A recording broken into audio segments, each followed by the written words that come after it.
Hello students, कैसे हैं सब। चलिए स्टूडेंट्स, आज स्टार्ट करते हैं साइंस का first chapter chemical reaction and equation.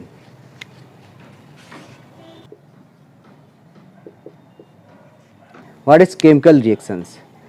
तो जैसे कि प्रीवियस क्लासों में भी तुम लोग पढ़ चुके होंगे, physical change and chemical change. Chemical change को ही केमिकल रिएक्शन कहते हैं।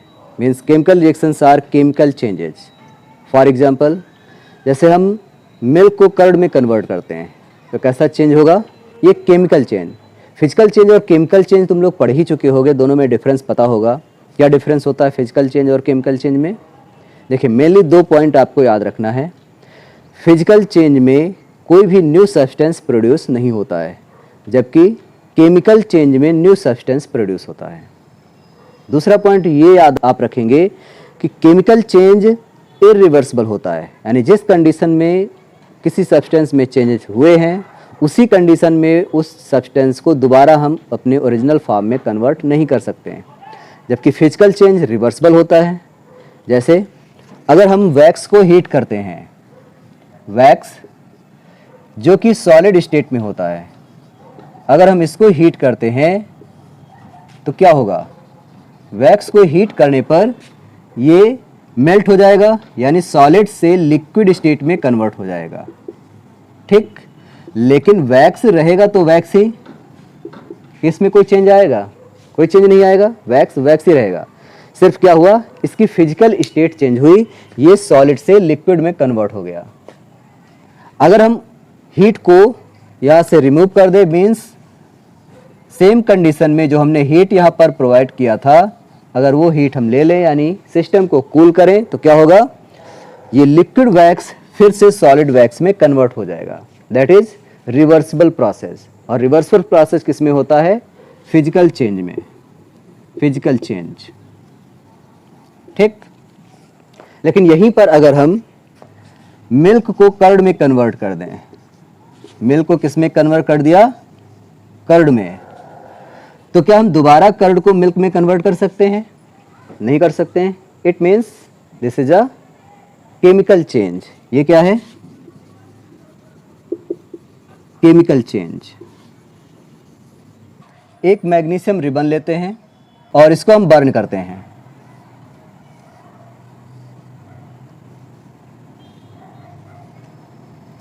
तो मैग्नीशियम रिबन को जो हम बर्न करते हैं तो ये डेजलिंग लाइट के साथ बर्न होता है,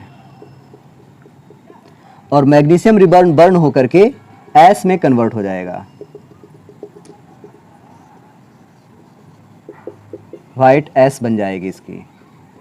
अब इससे बोर्ड में कई बार क्वेश्चन पूछा जाता है, why we should clean magnesium ribbon before burning. जलाने से पहले हमें मैग्नीशियम रिबन को क्लीन क्यों करना चाहिए? व्हाइट एस में कन्वर्ट हो जाता है तो ये होता है मैग्नीशियम ऑक्साइड।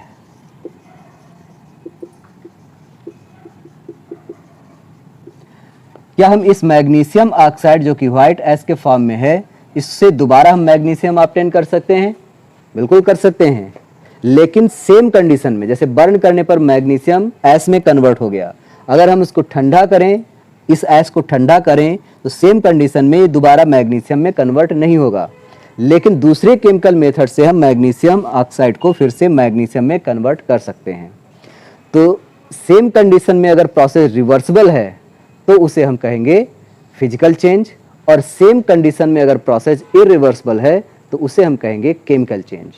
अब क्वेश्चन जो था, हमने पूछा था why we should clean magnesium ribbon before burning. तो आंसर ये है बेटा कि मैग्नीशियम रिबन, मैग्नीशियम एक हाईली रिएक्टिव मेटल होता है। अगर हम इसको एक्सपोज करते हैं तो इस पर ऑक्साइड की लेयर बन जाती है, मैग्नीशियम ऑक्साइड की लेयर बन जाती है, जिससे मैग्नीशियम इजीली बर्न नहीं होता है। तो हम क्या करते हैं, सैंड पेपर से उसकी सरफेस को रफ कर देते हैं, जिससे ऊपर की लेयर साफ हो जाती है, और फिर जब हम मैग्नीशियम को बर्न करते हैं फ्लेम में तो ईजिली ये बर्न होती है और डेजलिंग लाइट के साथ बर्न होती है। तो क्लियर हुआ केमिकल चेंज क्या है, फिजिकल चेंज क्या है और केमिकल रिएक्शंस क्या है। केमिकल चेंज को ही केमिकल रिएक्शंस कहते हैं।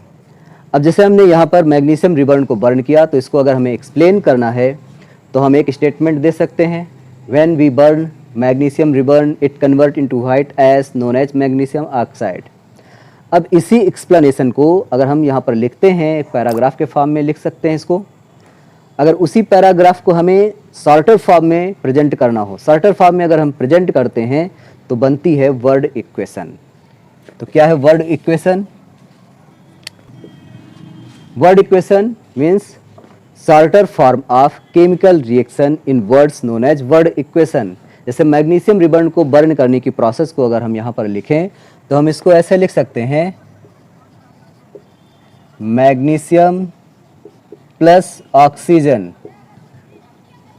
क्योंकि जब हम किसी सब्सटेंस को बर्न करते हैं तो बर्न करने का मतलब होता है reaction with oxygen.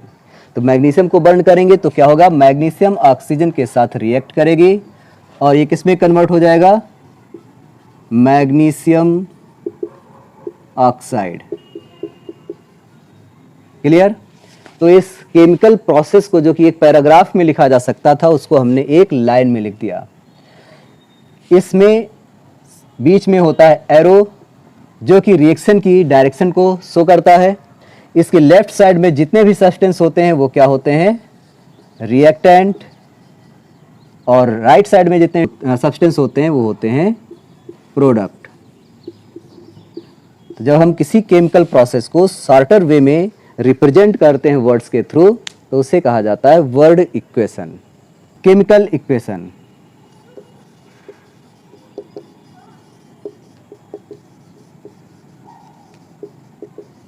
What is chemical equation? When word equation represented by formulae and symbols, then it form chemical equation. जैसे मैग्नीशियम, इसको सिंबल से Mg के थ्रू रिप्रेजेंट कर सकते हैं। ऑक्सीजन गैस है, इसे O2 से रिप्रेजेंट करेंगे। बर्न करने पर क्या होगा, ये मैग्नीशियम ऑक्साइड में कन्वर्ट हो जाएगा और मैग्नीशियम ऑक्साइड का फार्मूला होगा MgO। ऐसा नहीं कि यहाँ पर 2 है तो MgO2 कर देंगे, कंपाउंड जो भी बनेगा उसको उसके फार्मूले से रिप्रेजेंट करेंगे। फार्मूला राइटिंग तुम लोग 9th में पढ़ चुके हो, इसलिए उससे बताने की जरूरत नहीं है। तो ये हमारी मिलती है केमिकल इक्वेशन। इस केमिकल इक्वेशन को हम स्केलेटल इक्वेशन भी कह सकते हैं, skeletal equation. Skeletal equation means symbol और फार्मूले से रिप्रेजेंट केमिकल इक्वेशन जो कि अनबैलेंस्ड होती है। यहाँ पर जो भी हमने इक्वेशन लिखी है ये अनबैलेंस्ड है। अब ये बैलेंस्ड और अनबैलेंस्ड क्या है इसको डिस्कस करते हैं। अब जैसे ये इक्वेशन हमने लिख रखी है ये एक अनबैलेंस्ड इक्वेशन है क्योंकि हमने पढ़ रखा है लॉ ऑफ कंजर्वेशन ऑफ मास। यहाँ पर लेफ्ट साइड में जितने भी सब्सटेंस हैं वो क्या हैं, रिएक्टेंट्स, और राइट साइड में जो प्रोडक्ट हैं, जो सब्सटेंस है सॉरी, वो है प्रोडक्ट्स। तो लॉ ऑफ कंजर्वेशन मास के अकॉर्डिंग जितना रिएक्टेंट्स हम यूज करते हैं केमिकल रिएक्शन में उतना ही प्रोडक्ट प्रोड्यूस होता है। यहाँ पर एक एक एटम का भी हिसाब रखना पड़ता है। अगर रिएक्टेंट्स में जिस एलिमेंट के जितने एटम यूज हुए हैं प्रोडक्ट में उसी एलिमेंट के उतने एटम होने चाहिए, तभी वो बैलेंस इक्वेशन कही जाएगी। मीन्स बैलेंस इक्वेशन किसे कह सकते हैं, balance equations are those equation in which number of atoms toward reactant side are equal to number of atoms present towards product side of different elements. जैसे यहाँ पर अगर हम 2 मैग्नीशियम के एटम यूज करें तो यहाँ पर 2 मैग्नीशियम ऑक्साइड मॉलिक्यूल्स बन जाएंगे। तो अब यहाँ पर हम देख सकते हैं रिएक्टेंट साइड में मैग्नीशियम के टोटल एटम कितने हैं, 2। प्रोडक्ट साइड में मैग्नीशियम के टोटल एटम 2। रिएक्टेंट साइड में ऑक्सीजन के टोटल एटम्स 2 और प्रोडक्ट साइड में ऑक्सीजन के टोटल एटम 2। क्योंकि यहाँ पर 2 आगे जो लिखा हुआ है इससे सारे एलिमेंट्स में मल्टीप्लाई होता है, तो ऑक्सीजन के भी 2 एटम्स होंगे। तो ये एक होगी बैलेंस्ड इक्वेशन। तो बोर्ड में ये क्वेश्चन अक्सर पूछा जाता है, why a chemical reaction should be balance. तो आंसर क्या होना चाहिए, according to law of conservation of mass, mass neither be created not destroyed. इसलिए रिएक्शन हमेशा बैलेंस होनी चाहिए। जितना प्रोडक्ट हम रिएक्टेंट यूज करेंगे उतना ही प्रोडक्ट प्रोड्यूस होगा। अभी हम इस क्लास में ये सीखेंगे कि हमें स्केलेटल इक्वेशन कैसे तैयार करना है। या अगर कोई केमिकल रिएक्शन डिस्क्राइब किया गया है तो उसको हम वर्ड इक्वेशन में, और वर्ड इक्वेशंस को फिर हम कैसे केमिकल इक्वेशन में चेंज कर सकते हैं। अब जैसे ये हमने एक केमिकल रिएक्शन लिखी है, sodium hydrogen carbonate react with sulphuric acid and produce sodium sulphate water and carbon dioxide gas. अब इस केमिकल रिएक्शन को हम वर्ड इक्वेशन में कैसे चेंज करेंगे, कन्वर्ट करिए, या फिर केमिकल प्रोसेस को केमिकल इक्वेशन में कन्वर्ट करिए। तो पहले हम वर्ड इक्वेशन में कन्वर्ट करते हैं, फिर उसको केमिकल इक्वेशन में कन्वर्ट करके देखते हैं। ठीक, तो पता होना चाहिए वर्ड इक्वेशन क्या है। When we represent chemical process in words shortly then it is called word equation. तो इसके लिए सबसे पहले हमें ये मालूम करना पड़ेगा इसमें क्या रिएक्टेंट हैं और क्या प्रोडक्ट्स हैं। तो जैसे sodium hydrogen carbonate react with sulphuric acid, यहाँ पर सोडियम हाइड्रोजन कार्बोनेट और सल्फ्यूरिक एसिड आपस में रिएक्ट कर रहे हैं, मीन्स दीज आर रिएक्टेंट्स। तो सबसे पहले हम ये लिख लेते हैं, sodium hydrogen carbonate plus sulphuric acid,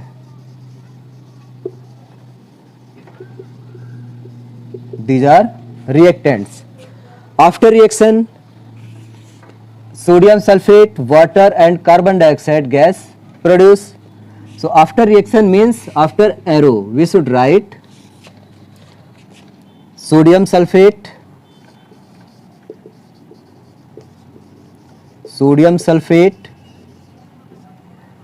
plus water plus carbon dioxide gas, carbon dioxide. This is word equation.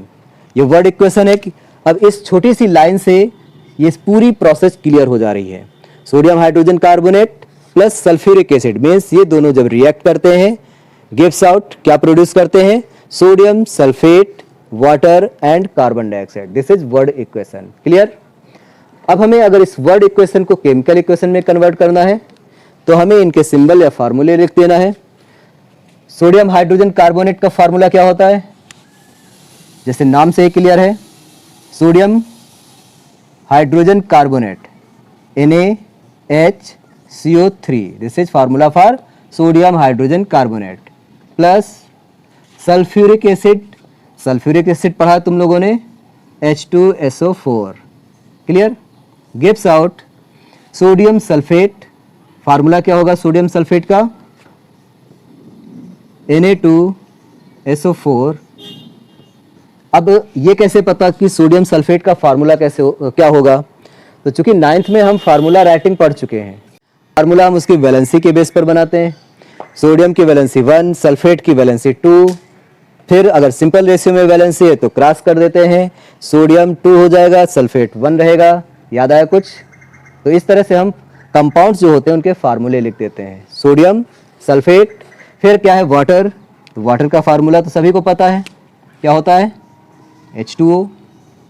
फिर क्या है कार्बन डाइऑक्साइड, इसका भी फार्मूला पता है सभी को, CO2। अब हमने ये वर्ड इक्वेशन को हमने किस में कन्वर्ट कर दिया, केमिकल इक्वेशन में। ये केमिकल इक्वेशन है, ठीक, जिसमें हमने सारे सब्सटेंस को फार्मूले या सिंबल से रिप्रेजेंट किया। क्या बता सकते हो ये बैलेंस इक्वेशन है या अनबैलेंस्ड इक्वेशन है? अगर रिएक्टेंट साइड के सारे एटम्स प्रोडक्ट साइड के साइड में जितने भी एटम्स हैं उनके बराबर हैं तो ये इक्वेशन बैलेंस होगी। तो चेक कर लेते हैं, सोडियम के कितने एटम यहाँ पर, जब किसी भी सिंबल के साथ कोई नंबर ना हो तो उसका 1 एटम मानते हैं, तो सोडियम का 1 एटम, और इस साइड में देखते हैं सोडियम के 2 एटम्स। इसी तरह से हाइड्रोजन के कितने एटम्स हैं यहाँ, 1 यहाँ पर और 2 यहाँ पर, टोटल हो गए 3। टोटल इस साइज हाइड्रोजन एटम कितने हैं, सिर्फ 2 हैं। इसका मतलब कोई भी एटम्स इक्वल नहीं है, रिएक्टेंट साइड में कुछ अलग नंबर है और प्रोडक्ट साइड में कुछ अलग नंबर्स हैं। इसका मतलब ये रिएक्शन एक अनबैलेंस्ड इक्वेशन है जो लॉ ऑफ कंजर्वेशन ऑफ मास को फॉलो नहीं कर रही है। तो क्या करना चाहिए, इसको बैलेंस करना चाहिए। लेकिन उससे पहले बहुत सारी चीज़ें हैं जो हम डिस्कस करना चाहेंगे। अगर हमारा चैनल आपको पसंद आया हो, चीज़ें समझ में आई हो, तो इसे लाइक करना, शेयर करना और सब्सक्राइब करना मत भूलिए, क्योंकि आप सब्सक्राइब करते हैं तो सबसे पहले इन्फॉर्मेशन वीडियो की आप तक पहुंचती है और आप सबसे पहले हमारी वीडियो को देख सकते हैं। अगर ये वीडियो आपको अच्छा लगा हो तो आप ऐसे लोगों को इस वीडियो को ज़रूर शेयर करिए जो किसी रीज़न की वजह से कोचिंग या ट्यूशन अफोर्ड नहीं कर पा रहे हैं, जबकि वो बच्चे पढ़ना चाहते हैं। धन्यवाद। मिलते हैं नए वीडियो में, सीखेंगे कैसे हम एक अनबैलेंस्ड केमिकल इक्वेशन को बैलेंस करें।